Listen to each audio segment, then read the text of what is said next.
Behaviour ڈس order کا شکار ہو رہا ہے، تو فرمایا اپنے آپ کو، اپنے گھروں کو قبرستان نہ بناؤ، تو یہ دلوں میں، گھروں میں آبادی کیسے ہوگی؟ فرمایا صلو علیہ، مجھ پر درود و سلام بھیجا کرو، فإن صلاتکم تبلغنی حیث کنتم، تم دنیا کے کسی بھی خطے اور کنارے میں ہو، اگر مجھ پر درود و سلام پڑھو گے، تمہارا درود و سلام میری بارگاہ میں پہنچا دیا جائے گا۔ اور ایک حدیث میں تو یہاں تک ہے کہ جب کوئی درود اور سلام پڑھتا ہے تو فرشتے عرض کرتے ہیں کہ یا رسول اللہ، فلاں بن فلاں بن فلاں نے آپ کی خدمت میں درود و سلام کا تحفہ پیش فرمایا۔ ہمارے باپ اور دادا کا نام لے کر حضور علیہ الصلوۃ والسلام کی بارگاہ میں ہدیہ درود پیش کیا جاتا ہے، اور فرمایا ان للہ ملائکۃ، اللہ تعالیٰ کے کچھ فرشتوں کا کام ہی یہی ہے، سیاحین فی الارض، وہ زمین میں گھومتے پھرتے رہتے، سیاح ہیں، کبھی اس مقام پر کبھی اس مقام پر، اور ان کا کام صرف ایک ہے، وہ ان محافل کو تلاش کرتے ہیں جہاں حضور علیہ الصلوۃ والسلام کا ذکر ہو رہا ہو۔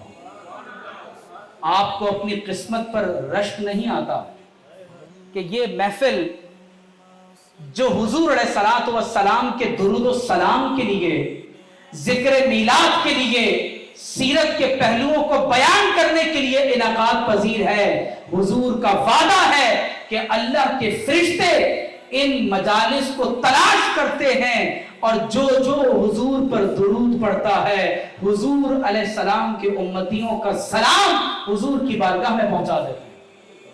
میں اپنی بات کو ان دو احادیث پر مکمل کر رہا ہوں، اور بہت خوبصورت احادیث ہیں، اور اس سے یقیناً ہمارے ایمان میں تازگی پیدا ہوگی۔ حضور علیہ الصلوۃ والسلام کی خدمت میں ایک شخص حاضر ہوا، آقا علیہ الصلوۃ والسلام کی موجودگی میں اس نے نماز ادا کی اور اللہ کے سامنے ہاتھ اٹھا دیے، اللہم اغفر لی ورحمنی، اے اللہ میری مغفرت کر دے اور مجھ پر رحم فرما۔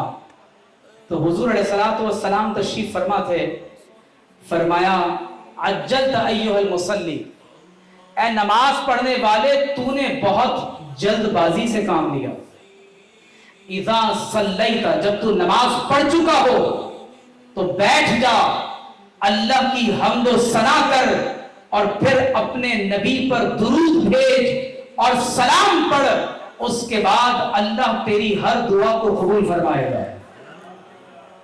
اور ایک حدیث میں یہاں تک ہے کہ فاروق اعظم فرماتے ہیں کہ ان الدعاء موقوف بین السماء والارض، دعا آسمان اور زمین کے درمیان معلق رہتی ہے۔ فرمایا یہ دعا اس وقت تک اللہ کی بارگاہ میں حاضری کا اذن پاتی ہی نہیں ہے جب تک حضور پر درود و سلام نہ پڑھ لیا جائے۔ بخاری اور مسلم کی حدیث ہے کہ حضور علیہ الصلوۃ والسلام نے ارشاد فرمایا،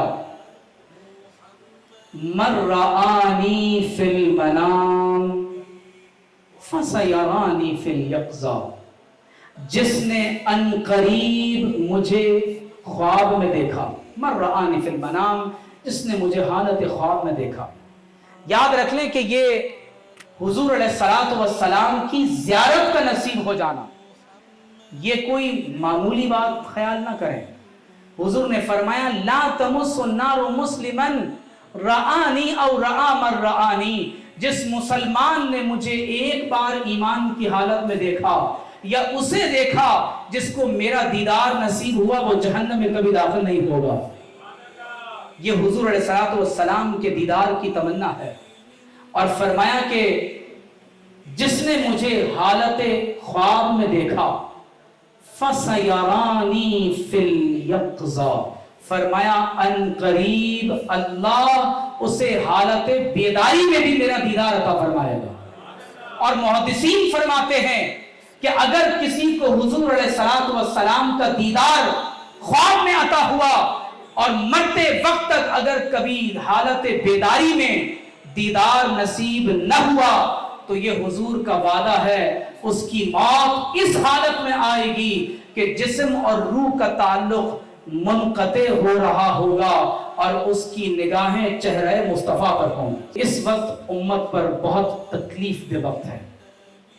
حضور علیہ الصلوۃ والسلام نے فرمایا تھا کہ یہ امت ایک جسم کی مانند ہے. ہمارے وہ تمام نوجوان دوست احباب متعلقین جو زندگی کے کسی بھی شعبے سے تعلق رکھتے ہوں، بالخصوص وکلاء، ججز، یہ پورا معاشرہ ان افراد سے مل کر ہی تخلیق پاتا ہے، مکمل ہوتا ہے. آج پوری دنیا میں بہت واضح طور پر لائن آف ڈیمارکیشن کھنچ چکی ہے. کوئی انسان مسلمان ہو یا نہ ہو، فلسطینیوں کے درد کو محسوس کرنے کے لیے انسان ہونا کافی ہے. آپ دیکھیں کہ پوری دنیا میں اس وقت مظاہرے ہو رہے ہیں، احتجاج ہو رہا ہے، لیکن بڑی قابل توجہ بات یہ ہے کہ حضور علیہ الصلوۃ والسلام نے فرمایا تھا کہ لا تزال طائفة من امتی ظاہرین علی الحق حتی تقوم الساعہ. فرمایا میری امت میں ایک گروہ قیامت تک حق پر لڑتا رہے گا. وہ دمشق کے دروازوں پر لڑیں گے، بیت المقدس کے اطراف میں لڑیں گے. تو صحابہ نے پوچھا یا رسول اللہ یہ کون ہیں؟ فرمایا یہ بیت المقدس میں بسنے والے لوگ ہیں. وہ بچے، وہ بوڑھے، وہ جوان، وہ عورتیں جو اپنی جانوں کا نذرانہ بیت المقدس کے لیے، مسجد اقصیٰ کے لیے دے رہے ہیں. ہمارے لیے بہت افسوس کا مقام ہے کہ ہم اپنی بے کسی میں ہیں، مجبوری میں ہیں. ہم اپنی نیت اور ارادے کے باوجود ہم از خود کچھ نہیں کر سکتے.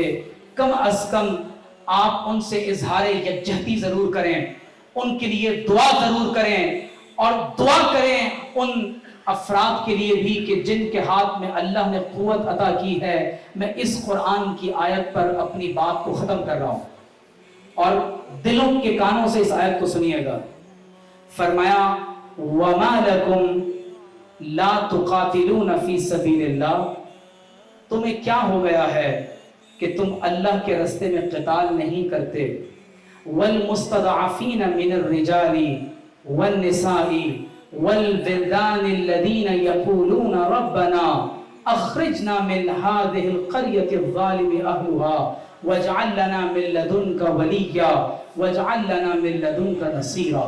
تمہیں کیا ہو گیا ہے کہ تم اللہ کے راستے میں قتال نہیں کرتے جبکہ مجبور، کمزور، مقہور مرد، بچے، بوڑھے تمہیں مدد کے لیے پکار رہے ہیں اور دعا کر رہے ہیں کہ اے رب کریم اس شہر کے لوگ بہت ظالم ہیں، ہمیں ان کے ظلم سے نجات عطا فرما اور ہمیں اپنی جناب سے کوئی مددگار، کوئی نگہبان عطا کرے. آپ بآواز بلند آمین کہیں. اللہ تعالیٰ فلسطین کے مسلمانوں کی مدد و نصرت فرمائے. اللہ تعالیٰ اس امت میں پھر کسی نور الدین زنگی کو پیدا فرمائے. اللہ تعالیٰ اس امت میں پھر کسی صلاح الدین ایوبی کو عطا فرمائے.